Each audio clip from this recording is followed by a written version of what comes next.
Clipping the chains is always a special moment, but it's not the thing I'll remember most about climbing Ça Chauffe. For that, we've got to go back a little bit. Yep, this is it. The move I fell something like 9 or 10 times on during my red points. But to really understand why it's important, we've got to go even further. Hold on, let me have a look. It's here somewhere.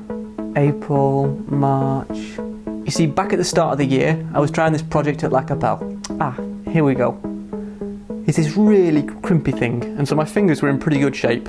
At the same time, I'd managed to keep some of my fitness from climbing Tribe at the end of last year, and I kind of wanted to find a little local project to combine the two things. Ça Chauffe is a route at Seynes, and it was first climbed by this super strong local young climber, a guy called Tanguy Marad, a couple of years ago. It takes a pretty proud line up one of the coolest parts of Seynes, even if this photo is probably tilted a little bit. Despite being quite long, from reading between the lines, the route actually seemed pretty bouldery, and I figured it'd suit me quite well. When Tanguy actually climbed through the crux of the route for the first time, he went all the way to the top. And so on my second day when I linked all the crux, I was super excited and figured I'd do a really quick 9A. Well, until this happened. After that I was super excited to go back to Seynes, but we had this other crazy climbing project that kept us busy for a week or so. And then something really funny happened. Ça Chauffe started to get popular. It got its second ascent from Mathieu Bouillot and its third ascent from Cédric Lechat. Just like Tanguy, both climbers had struggled a little bit with the crux, but once they did it, they went all the way to the top.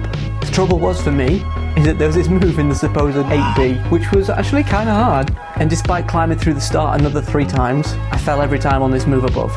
It got its 4th ascent, and then its 5th ascent, and in the meantime, I was still falling on the same move. I felt like I'd fallen so many times there, I wouldn't have been surprised if Arthur climbed it before me.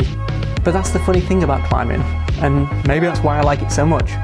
Everybody's different, and you really don't know what you're going to find until you get stuck into a project like this.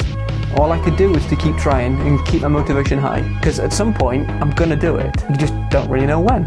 Maybe it's this season, maybe it's next. It doesn't really matter at the end of the day, as long as you're having fun. I taught myself to really appreciate every part of the route. The polished 6B at the start that never feels easy. The Norns rest before the crux, where you can look out over the Garrigue and wonder if this might be the go. The pain in my fingers from these tiny holds meant that I was just trying really hard. And that constant battle between staying calm but also psyched. In the end, I can't tell you what the difference was. I don't know if I was stronger, or better, or more efficient, or if on that one particular go, anything changed at all. Well, clearly something did, because on this one try, instead of falling, I stuck the hold. And the next move, and the next, and then that gave me what I really wanted. A chance to fight like hell actually, to the end of the route. To that wicked position, right at the top of the crag, on amazing rock, and clipping those chains.